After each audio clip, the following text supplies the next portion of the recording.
Welcome, everybody, to the Izaak Walton League's Iowa Division, Watershed Talks 2024. This evening, we're going to hear from our president, Dale Braun, in what he calls the 4 C's: communicate, conservation, camaraderie, and convention. How the Iowa Division is working to enhance conservation and engage 39 chapters statewide.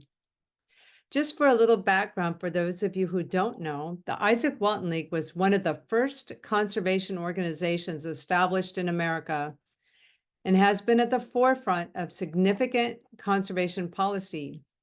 100 years ago, the League was the driving force behind the creation of the Upper Mississippi National Wildlife and Fish Refuge, which protects wildlife habitat along 261 miles of the river in Minnesota, Wisconsin, Iowa, and Illinois.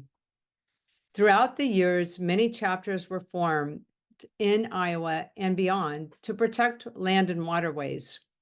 You're joining us this evening to learn more about what we're doing today as we seek to continue this legacy, engage our chapters, and expand our networks by working with the youth while utilizing new technologies to communicate with them. A little bit about Dale.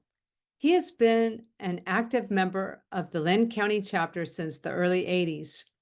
He has served in many leadership capacities at the local, state, and national level. We are super grateful to have him at the helm as we move into 2024. Dale's going to share some of the challenges we are facing and some of the exciting activities that are taking place, such as our lobbying efforts at the state capitol and our upcoming April 20th state convention. This monthly series is a project of the Iowa Division, and we have rotating co-hosts from other Iowa chapters. We feature guests for 30 to 40 minutes for presentations that shed daylight on good works done in Iowa watersheds. In this way, we hope to uplift our shared goals for cleaner water, a healthy environment, and kinder communities.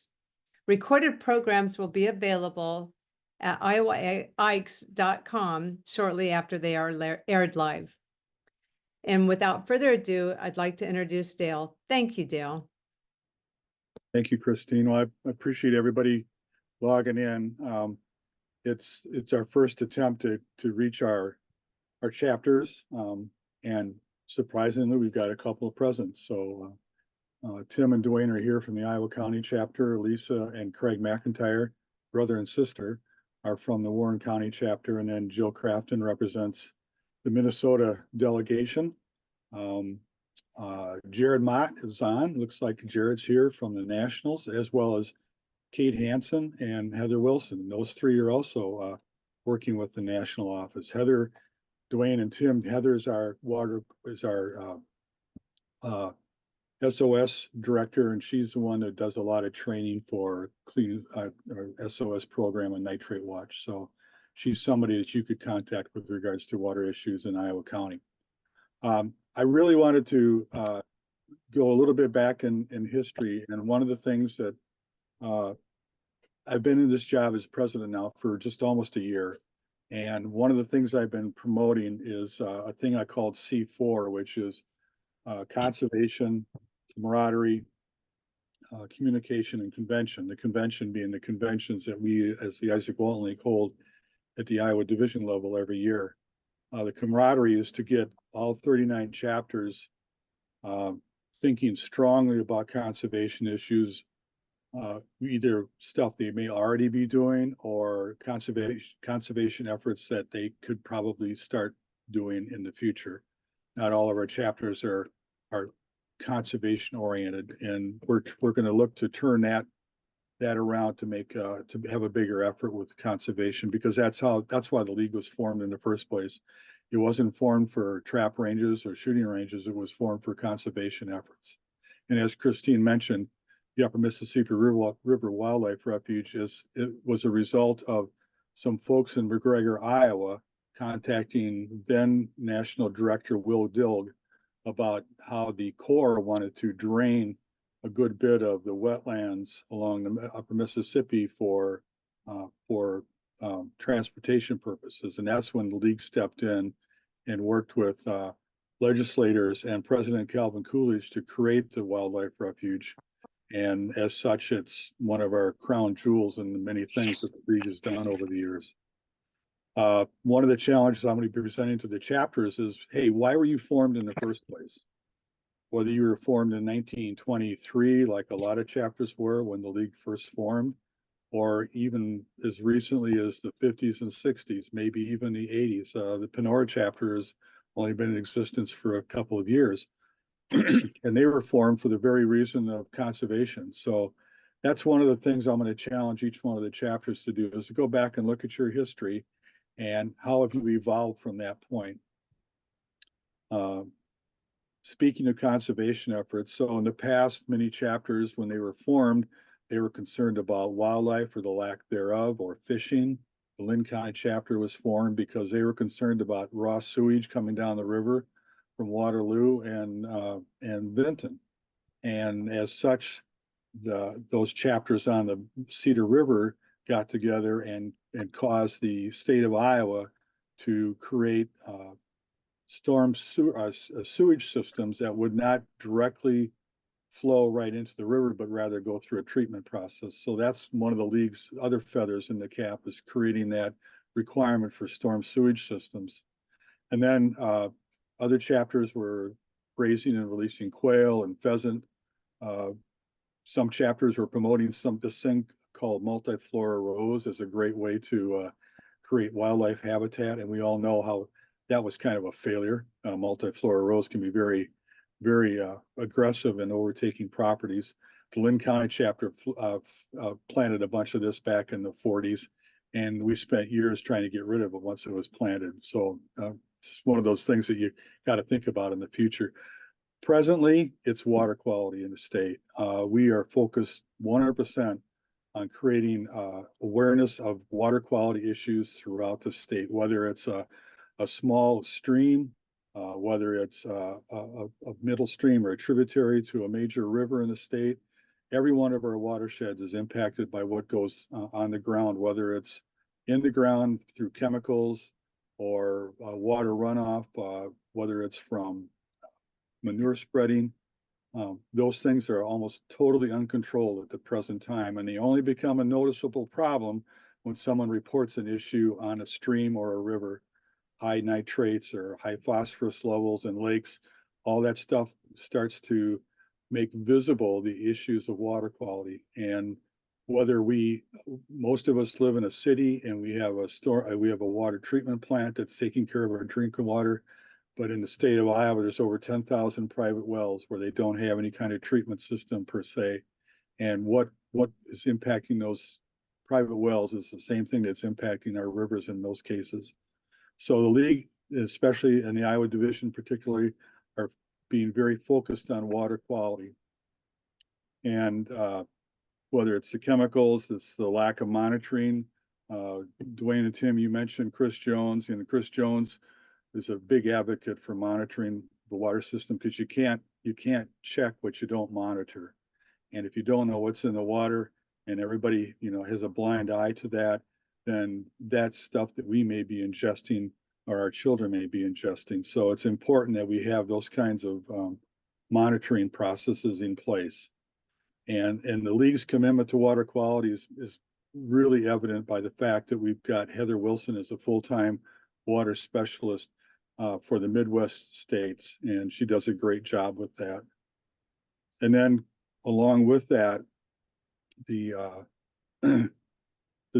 Iowa division has taken it upon themselves to spend some of your hard-earned membership money on a conservation lobbyist. So we have Dane Schumann at the Iowa Capitol on almost a daily basis, advocating for the league's policies, and he has that policy handbook with him, and he works closely with Mike Delaney and Rick Serwick to make sure that we are, as a division, stating whether we're for a bill or opposed to a bill, or something that needs some serious amending to make it acceptable for us.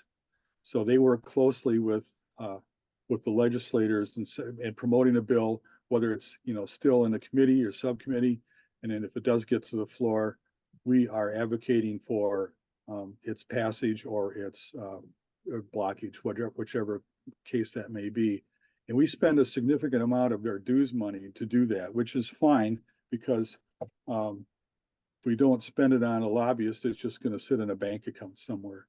And so this is the commitment that we have made to the Iowa membership about how we're going to handle our conservation policies going forward.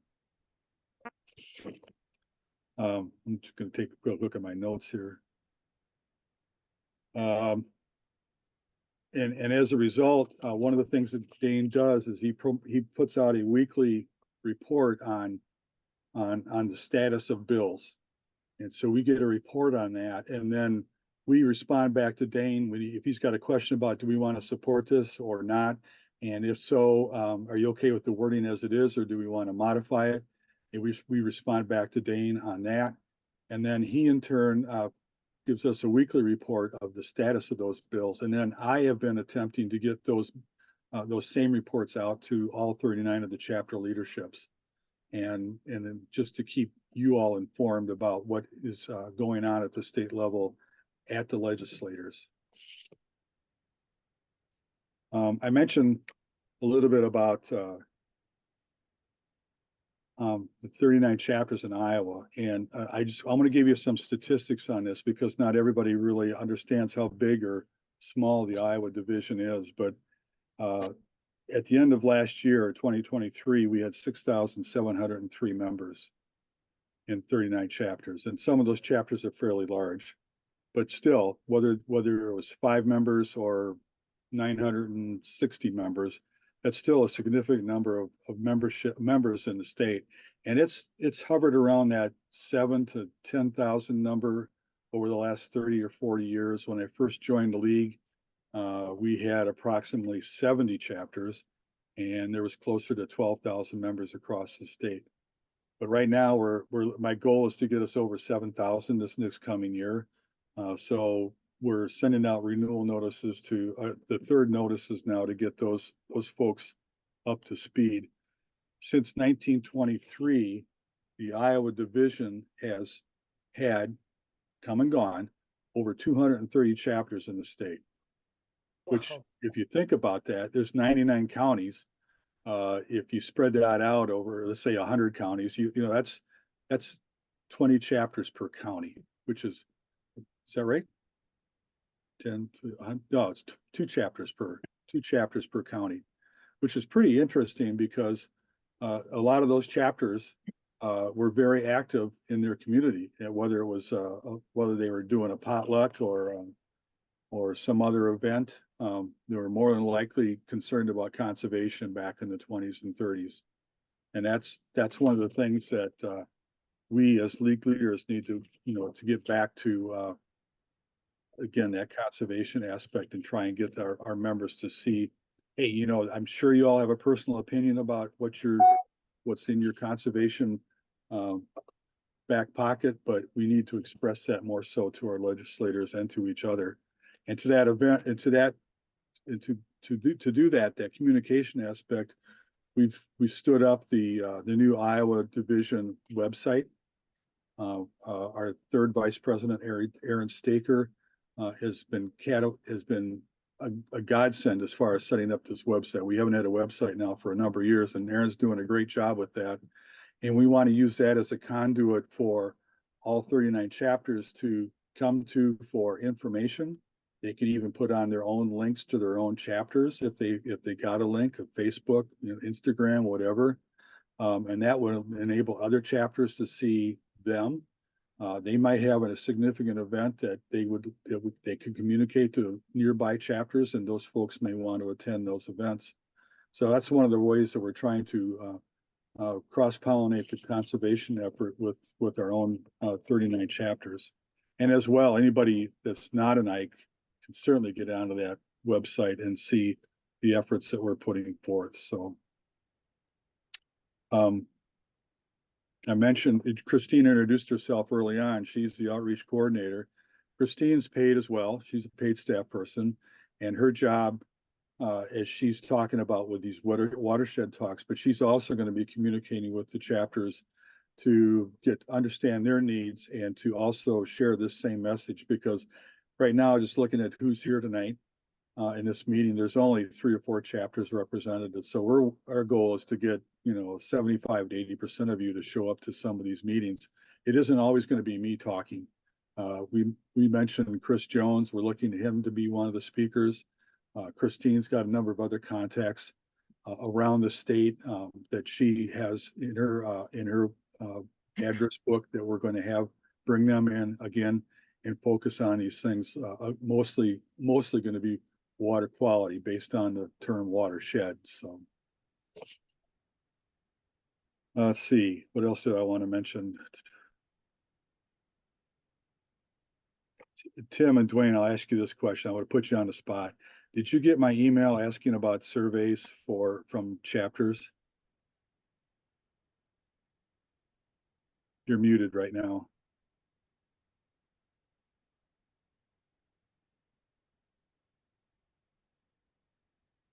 There we go. Did you get? What was that survey? What was it? Well, it was attached to my last newsletter email about what the Iowa division is doing. I don't know if you got it or not, but it was an attachment to the back end. I can't honestly say either way. I've That's done fine. some surveys, but okay. All right, that's fine.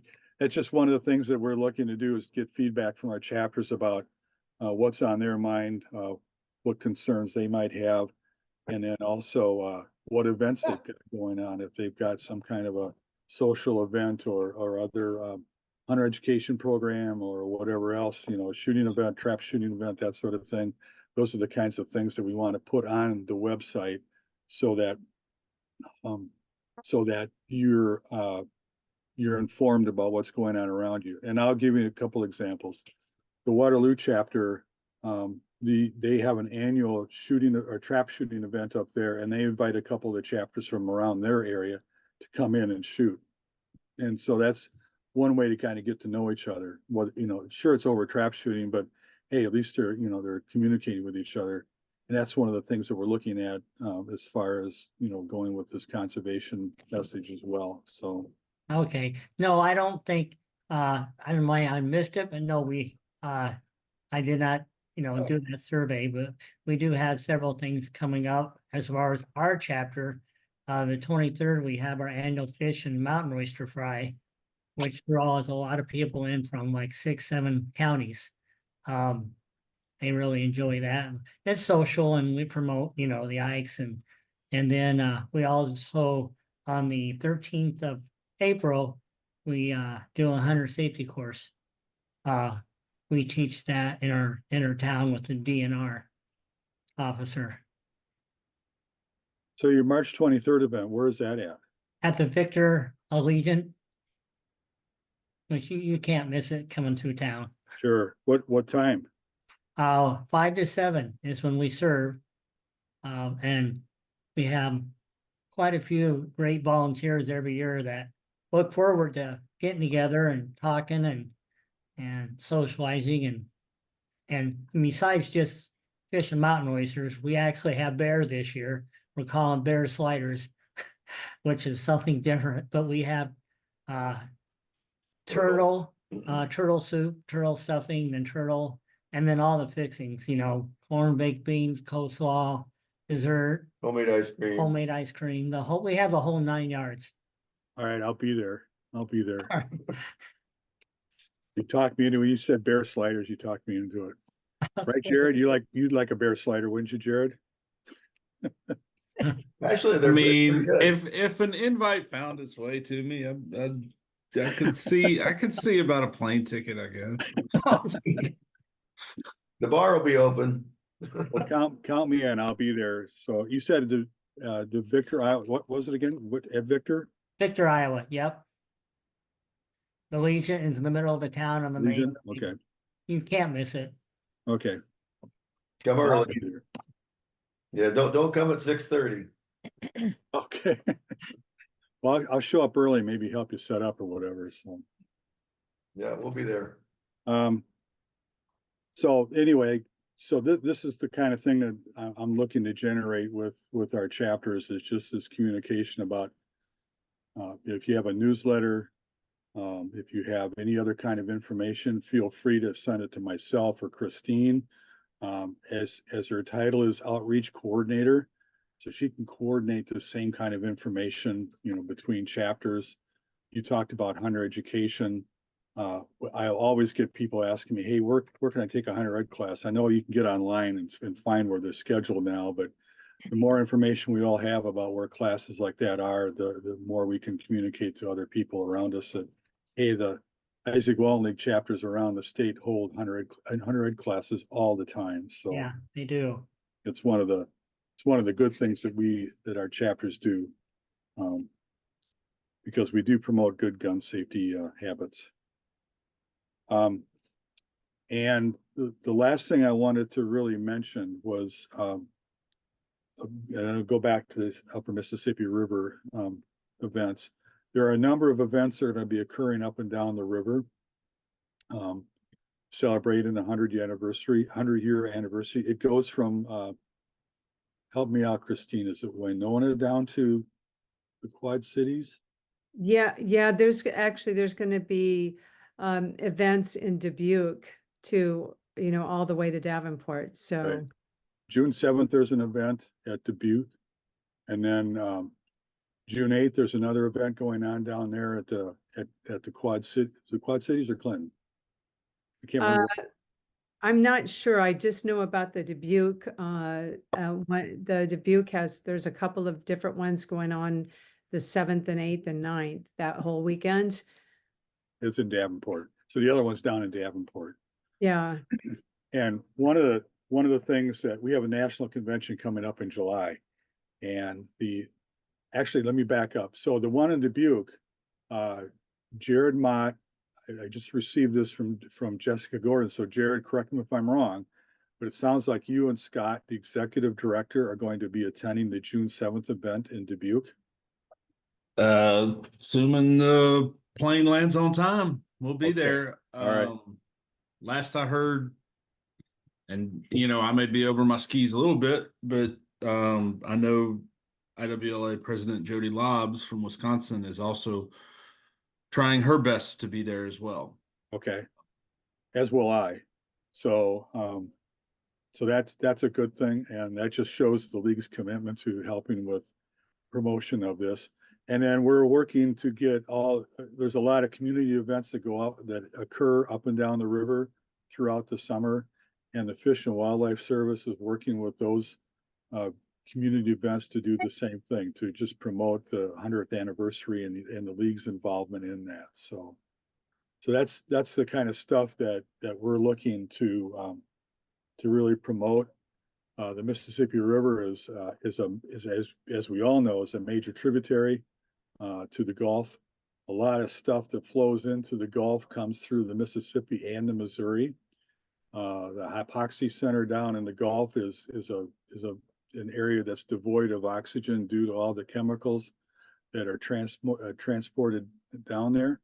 Not so much from the Mississippi, but more so from the Missouri. And so we are looking, again, as the league is, to promote more controlled application of fertilizers, and whether they be chemical or natural manure, to just kind of slow that whole process down and improve the water quality of the hypoxia zone, which is another example of whether it's whether it's a lake full of green scum, which is caused by a lot of phosphorus, or water that you can't drink because of all the nitrate in it. That's just another indicator of what chemicals are doing to our water systems. So I'm going to shut up. And but I think if any of you, well, I do want to acknowledge that I'm looking at the names here. So I see Kate Hansen is on. Kate is our ag support person at the national level. I mentioned Heather Wilson as being our Midwest SOS coordinator, and Jared Mott is our policy person from the the national office. And so Jared's actually out east. I think he is. He might be in a mountain somewhere too, for all I know. But those folks are paid staff at the league level, at the national league level. And then I mentioned Joe Crafton is on as well.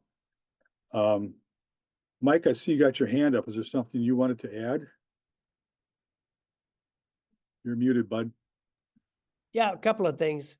Going back to Dane Schumann, our lobbyist, he's doing a great job. And reading his weekly report, his last weekly report, there's content in there that I think could be shared broadly. And it sounds like you're sending out his report to leaders.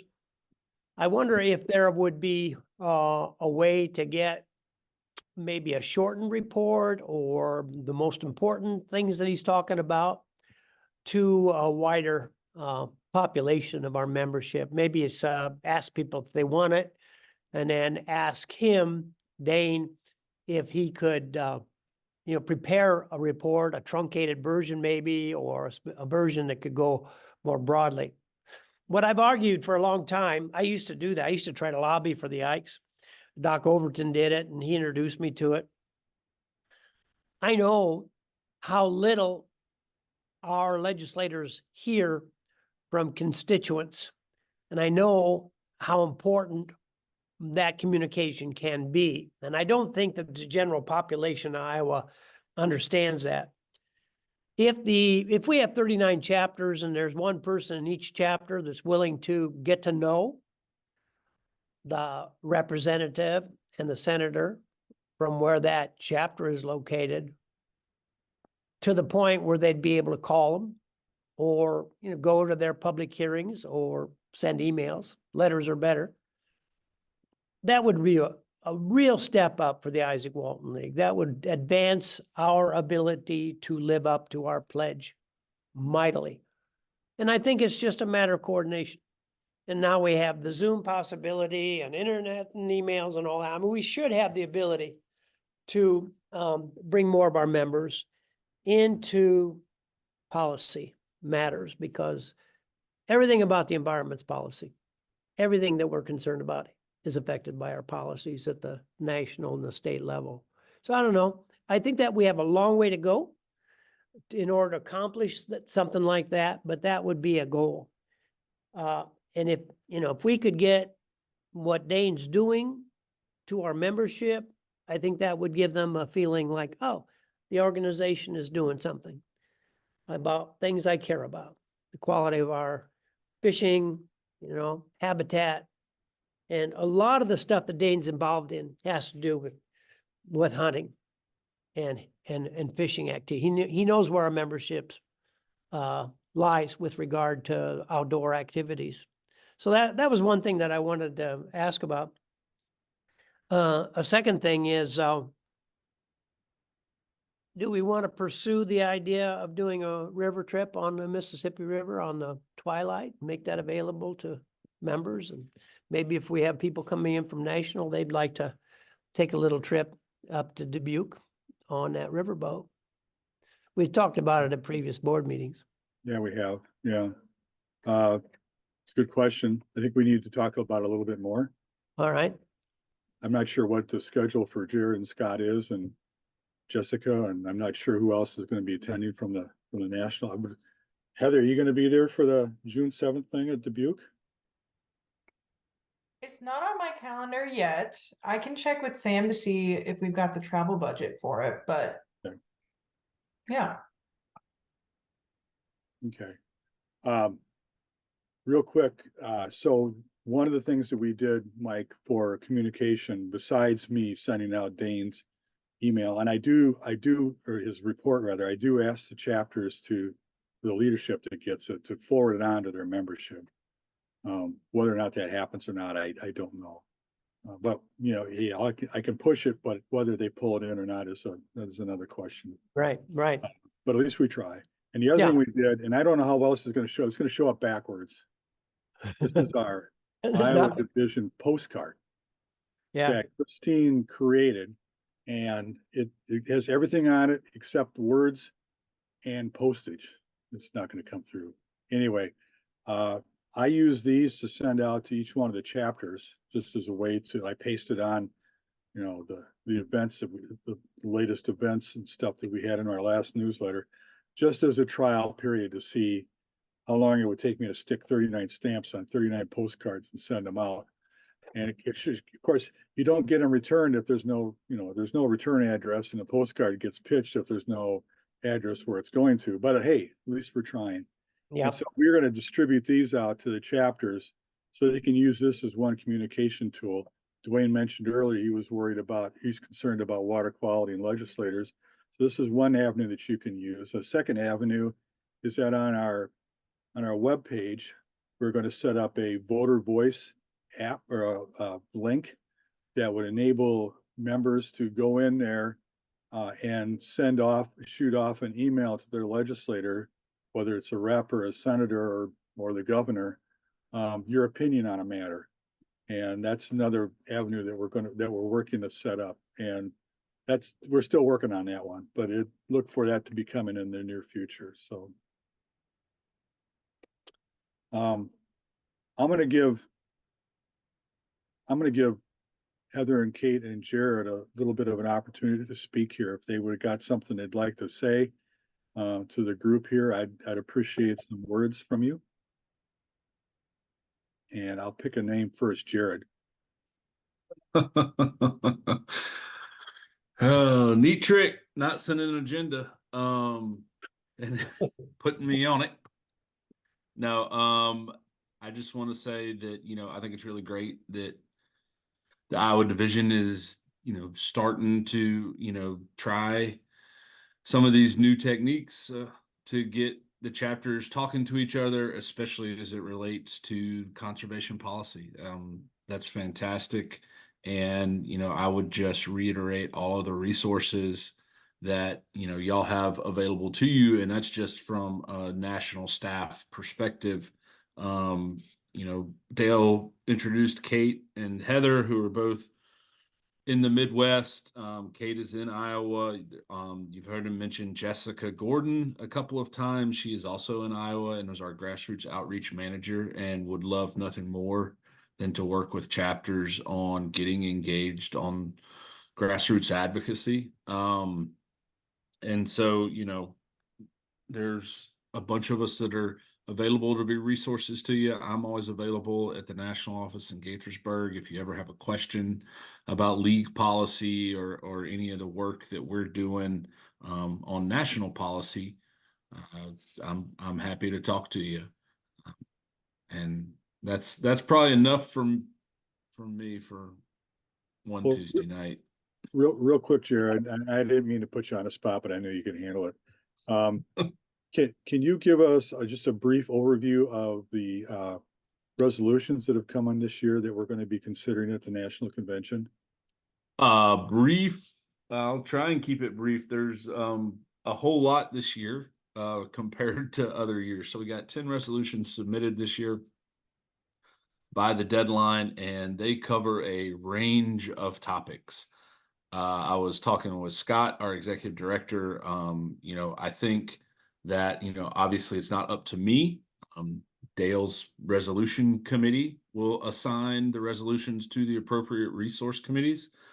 But I was telling Scott that I think this year we're going to have more resource committees that, you know, need to meet to consider a resolution than we've ever had since I've been working for the league, which is right at about 7 years. So it's quite a topic. Everything from climate change, climate restoration, to wake boat regulation, to disposal of euthanized animal carcasses.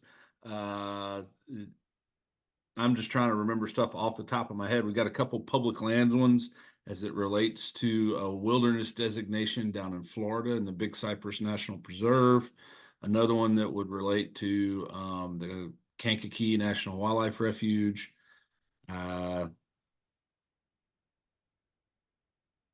There's a handful. Dredge waste or dredging spoils disposal. I'm leaving several off, but that's what I can recall just off the top of the head. That's fine. That'll be a challenge. There are a bunch of committees and that will be considering those, and we have to meet as a overall group and decide whether something is accepted, rejected, or needs editing or more information, so that we can make a good decision on the outcome of that one. So thank you, Jared. Mm-hmm. Kate and Heather, I know I'm putting you on a spot a little bit, but is there anything you would like to add from your perspectives? I can jump in. I'll share my video too, because I don't have a little picture like Jared does. Hi, I'm Heather. I know you guys have already heard about me, but I'm the Midwest Save Our Streams coordinator. And I also coordinate the Nitrate Watch program. So just like Jared, it's really cool to see this meeting happening. Your website looks amazing, by the way. So great to see the Iowa division sort of like focusing on communication externally and internally. And on that topic, please feel free to reach out. Let this be the invitation if you're interested in getting more involved in water quality monitoring, either as an individual or as a chapter, or if you represent, if you're involved in another community organization you think would be a good fit. The barrier to entry is really low. You don't have to know anything. We will get you there. And if you don't have a lot of time, there are programs that will be a good fit for you too. So definitely excited to, one of our goals this year is to create some more resources to help chapters engage with the programs that already exist, to try and just make it easier. So keep an eye out for those. And if you have ideas or questions, please send them my way. My email is in the chat. It's also on the website, but it's hwilson@iwla.org. Great. Thank you, Heather. She does a great job, by the way. I mean, she does. So don't let her. She's not shy about getting out there and helping chapters or organizations get going on this program. It's evident throughout a good portion of Iowa already. So thank you. Kate, you got something you'd like to add? Yeah, I guess first, just hi to everyone. I'm the newest of the three of us. I'm just rounding out about 2 months at the league. So I am doing a lot of learning and have already touched base with some of you on the call. So it's been really, really great, and everyone's been really welcoming. As I think Dale said, I am going to be leading our agriculture work at the national office. And right now, that means a lot of thought on the farm bill and a lot of work on the farm bill that Congress is working on right now. So if you get past the title of that bill, it really is a water bill, it's a climate bill, a soil health bill. So I have been working on that along with Jared, and we do see some opportunities to try to move the needle in a positive way. We'd like to get them to pass a farm bill, and a good one. And so we're cooking up a few ideas, maybe for some media or some opportunities to express support from individual chapters or Ikes. And so it's possible I'll be reaching out in the near future with an idea for you in your inbox or giving you a call. So if you want to get involved with that, reach out to me. I'll put my email in the chat. Otherwise, don't be surprised if I come to you as well. Great. Appreciate that, Kate. I would share that with Jessica Gordon. I'm going to speak a little bit about Jessica Gordon. So Jessica lined up us being able to meet with Senator Joni Ernst's office and Ashley Henson's office with regards to the ag bill and the farm bill rather, and where we as the Ikes are promoting our vision of what the farm bill should be. And we work pretty closely with National Wildlife Federation on promoting that activity. So 3 or 4 of us from our chapter sat down with those representatives and had what I would call a pretty good listening session. And that's a result of Jessica's work in lining up with legislators. So really appreciated that effort from her part. So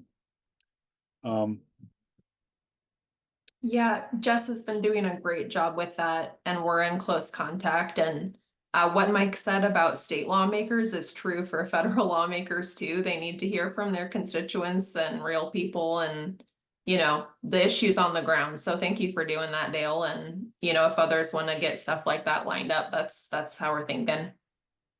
Good deal. Jill Crafton, you have your hand up. And unmute. Okay. Yeah, she's been up here and we spent a day.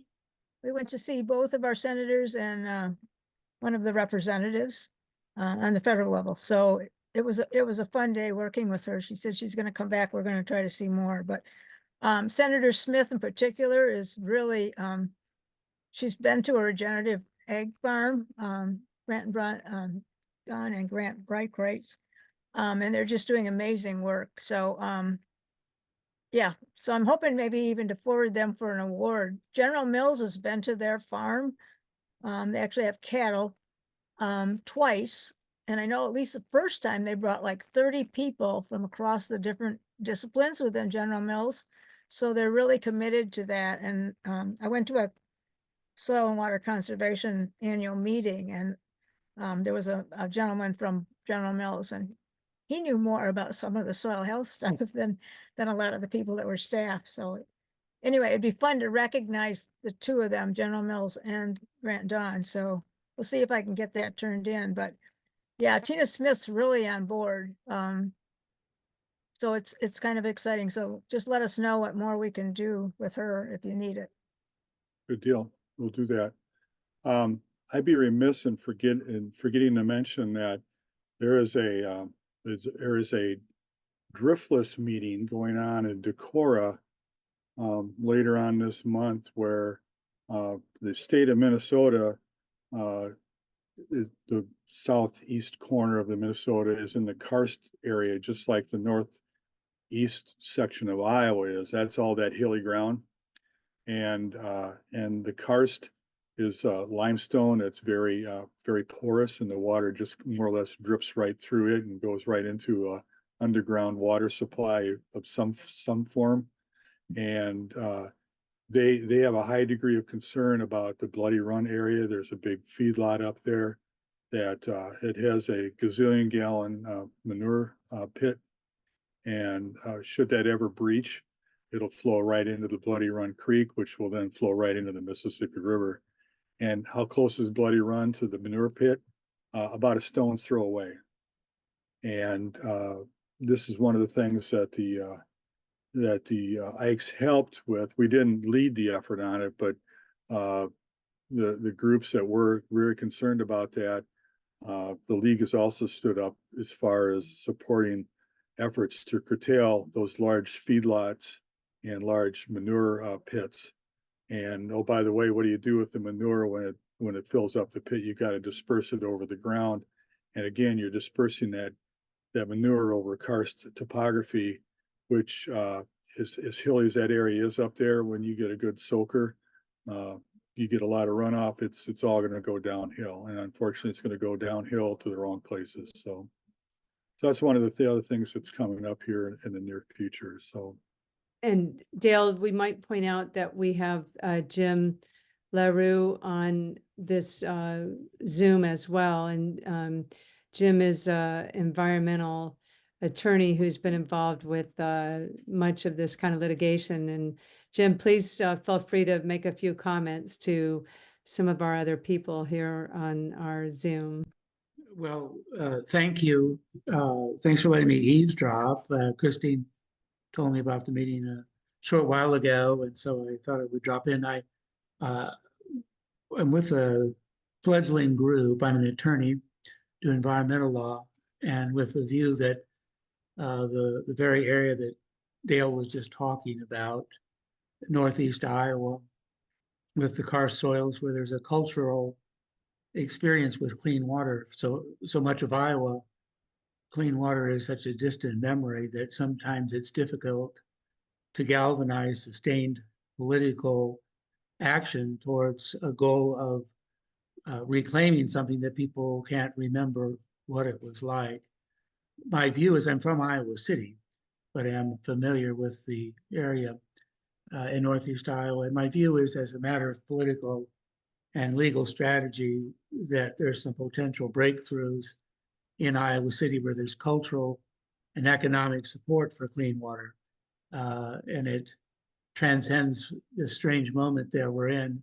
I don't know how exactly we got divided into red and blue in the ways that they are, but I do have a sense that a lot of hunters and fishers are red in the current political sense, but a lot of potential activists are blue.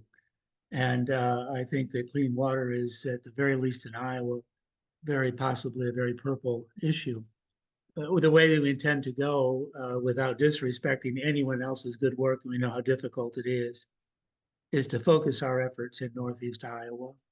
I think you'll find that Chris Jones will be a highly visible member of our group. And since I'm a lawyer, I'm comfortable and I'm politically active over the years. I was general counsel to the governor for 4 and chief of staff, and have some sense of politics at some level. But my feeling is that we're at a tipping point in Iowa. I don't know which way it's going to go, but I think we're about there. And when I talked to the group this morning, I told them my sense was, if there's any state I feel I have an understanding of that approaches Iowa, it's Alabama, where I do death row litigation. And I think about the era in the 1950s, early 1960s, where Black folk were trying to break out of Jim Crow, and it wasn't clear how to do it, but there were some seething energies there.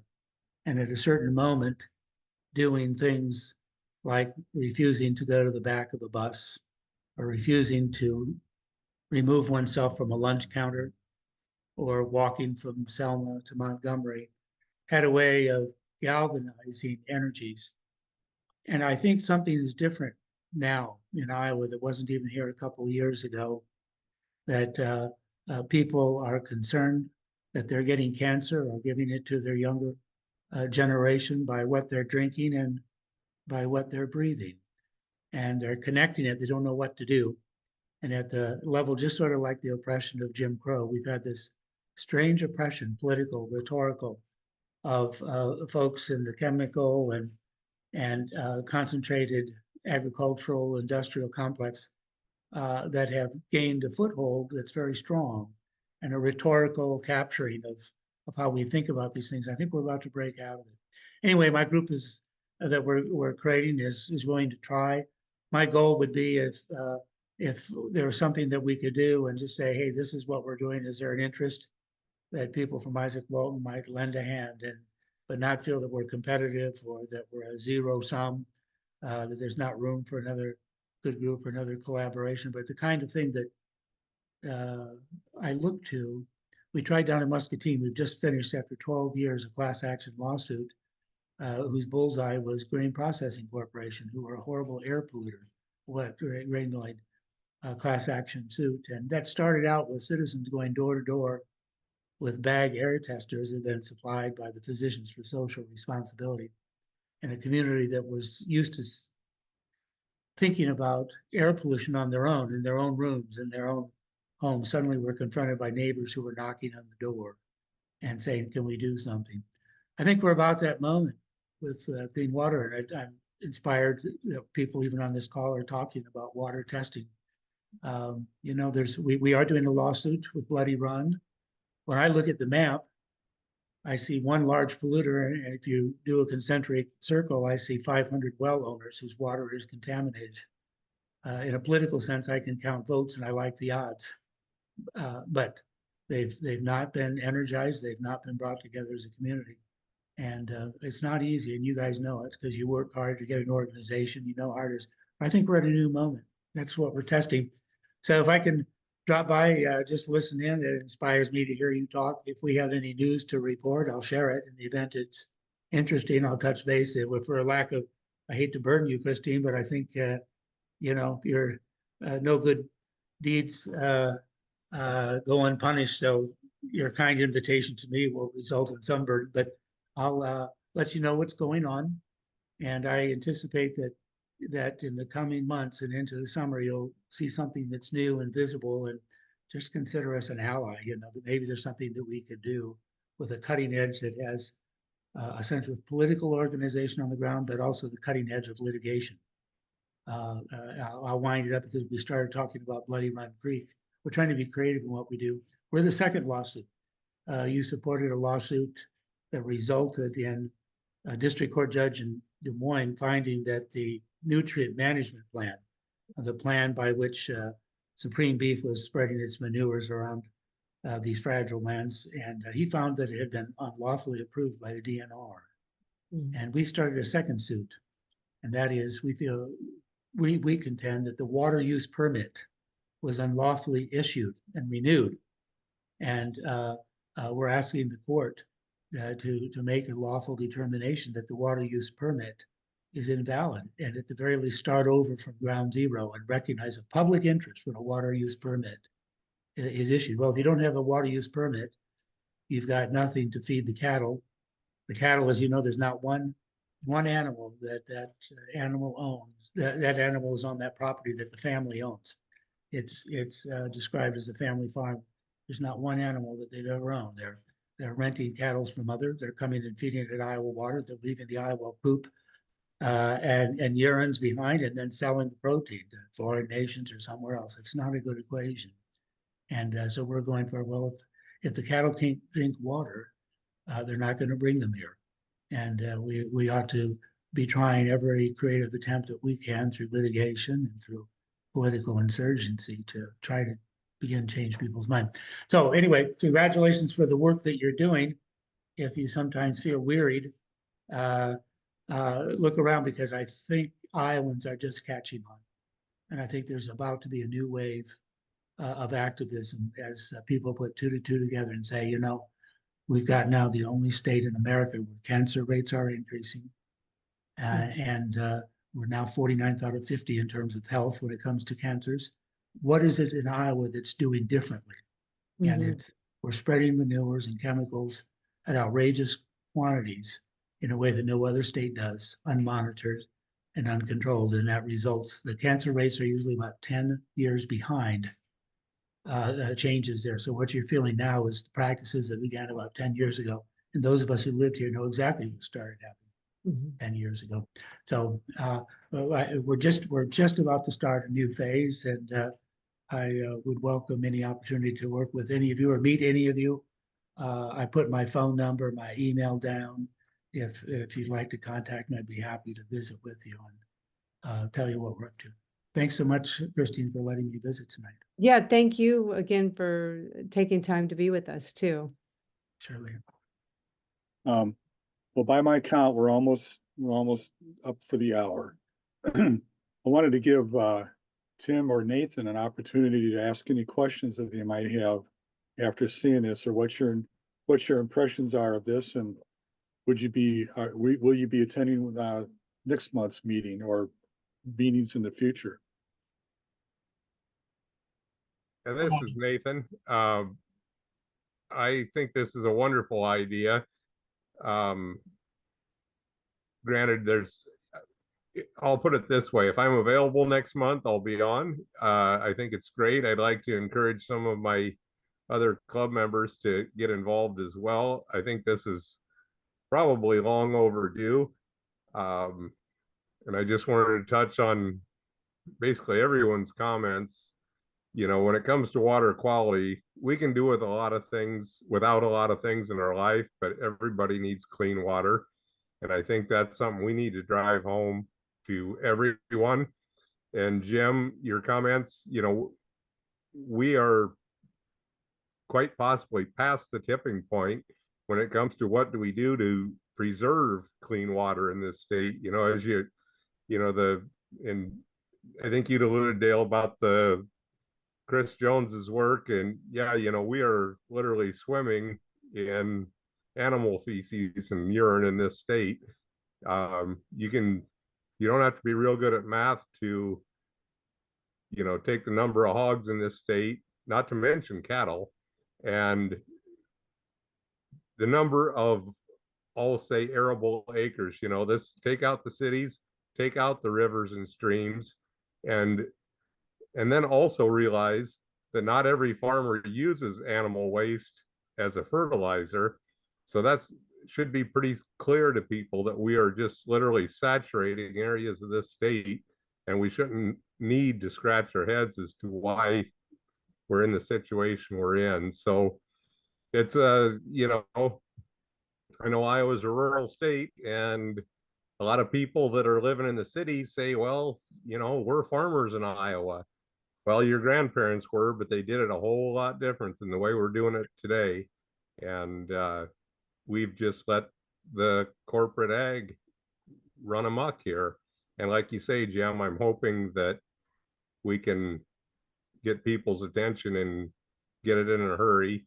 And I guess the only other thing I'd say is, you know, the people that are allowing this stuff, whether it be the state capitol or the national capitol, pay attention to how they vote. And if they're voting contrary to our interests as Ike's members, don't vote for them again. You know, vote for somebody different. Because if you say, well, I like what he does on A, B, and C, but he's allowing our state and our nation to be polluted, well, let's vote for change. You know, I think that's going to be the most effective way. But first, we need to educate people that we are at risk. So that's my 2 cents or 5 cents worth, and I'll shut up now. I appreciate the feedback, Nathan. I'm glad you're on. You obviously got the information via the email, which is I'm happy to hear. And I'm pretty sure Mike Delaney noted your name. And he's always looking for conservation committee members. So don't be surprised if you don't hear from Christine and Mike about that. So Tim, you and Dwayne, you had anything you want to add real quick? Pretty much what he said. That's pretty much the all in a box there. You know, we live in a very rural community, and all of that's going on all the time. We have, besides cattle and hogs, we have some huge chicken farms within 30 miles of here, and you go by them, depending on which way the wind's blowing, you feel like you're sitting in the middle of a chicken coop. Yeah. So yeah, and we'll definitely be on the next Zoom. All right. Well, spread the word. Listening to Chris Jones a few times and reading through Swine Republic, I think gets that story out very clear. Yeah, Christine's got it in really tight with Chris, so we're going to be working on getting him in one of these meetings. I would really appreciate a larger audience for Chris, but yeah, well, what's another thing we were thinking about is maybe getting a hold of some of the chapters that are near to us and saying, you know, hey, you need to get on this. You need to listen. You need to become a little bit more active. I appreciate any communication that you do, Dwayne. We're going to be doing the same. So. Yeah, I think it's important too. There's so many people that are members of the Izaak Walton League, but they don't know how the Izaak Walton League was started. And the original founding members said it's time to call a halt to the destruction of our waterways. And you know what? We're at that point again. It's time to call a halt to this. Well, if you just read the pledge, that's what it says. That's right. That's right. Anybody else have any comments they want to make? Hey, Dale. Yes. I just want to invite Nathan and Dwayne and Tim to our state convention. You didn't say anything about our state convention at your chapter in Cedar Rapids on April the 20th is a Saturday. That's when the convention part takes place. And we have like an early bird, and our board meeting is on Friday. So if you can't make one day, maybe you can make the other day. Yeah, thank you, Lisa. I had it in my notes and I guess I overlooked it. So I think you did mention it just early on at the beginning. Maybe so, but yeah, but it's okay. We'll be sending out reminders, and I will be doing some cold calling to engage some of the conservation list and the chapter members and presidents. So all right. Well, again, we're a little bit over time. I appreciate everybody checking in, and look forward to seeing you in the future. Thank you very much. Yeah, Thank you. Thank you. Have a beautiful evening, everybody, and thanks again. Thanks. Thank you. Everyone. Bye.